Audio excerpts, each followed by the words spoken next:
Magandang umaga, Pilipinas. Live mula rito sa Pag-asa DOST si Harry Bayona at ito ang Panahon TV Express. Mga kababayan, sa kasalukuyan ay patuloy pa rin isinasagawa ang rescue at relief operations. Diyan nga po yan sa mga lugar na tinamaan at naapektuhan ni Bagyong Yolanda. So sa puntong ito ating aalamin ang 24-hour public weather forecast ng Pag-asa. Diyan nga po sa Luzon, sa Legazpi, magiging maulan ang ating weather. Meron tayong temperatura na 23 to 28 degrees Celsius. Habang sa Puerto Princesa, nothing to worry about dahil magiging maganda ang ating panahon. Ang temperatura, 24 to 31 degrees Celsius. Puntahan po natin ang Visayas, ang Iloilo at Bacolod makararanas ng magandang panahon. Ang temperatura 24 to 31 degrees Celsius. Habang sa Metro Cebu magiging maganda rin ang ating weather. Meron dyan 25 to 31 degrees Celsius. Para sa mga kababayan nating Taclobanon, magiging maganda ang ating panahon. So sa mga nandyan po sa mga rescue at relief operations po dyan, ituloy nyo lang po yan dahil ang ating temperatura ay magiging maganda rin. Meron tayong 24 to 31 degrees Celsius. At bilang panguli sa Metro Davao, dyan po yan sa Mindanao, magiging maaliwalas ang ating weather.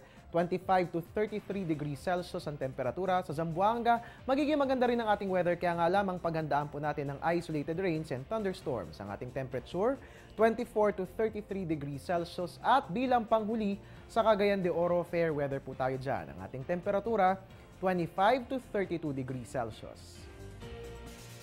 At mga kababayan, para nga naman sa inyong mga weather updates, aba manatiling nakatutok dito lamang po yan sa Panahon TV sa People's Television. And of course, i-follow niyo po kami sa ating social media accounts. Papaano nga ba yan? Abangan po yan sa aming pagbabalik.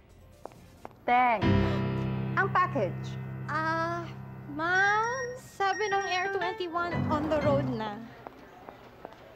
Ano, Teng? Ang package. Ma'am, sabi ng Air 21 na receive na. Okay, very good. Basta padala, sagot ka ng Air 21. May real-time delivery updates via text para worry-free ka. Teng, ang package, napadala mo na? Yes, ma'am, sa Air 21. Sa Air 21, sagot ko, padala mo! Para sa mga weather updates, pwede po tayong i-follow sa Twitter at Panahon TV, and of course ang ating Facebook page, i-like din po yan. Panahon.tv, and of course ang ating website, pwedeng bisitahin, www.panahon.tv.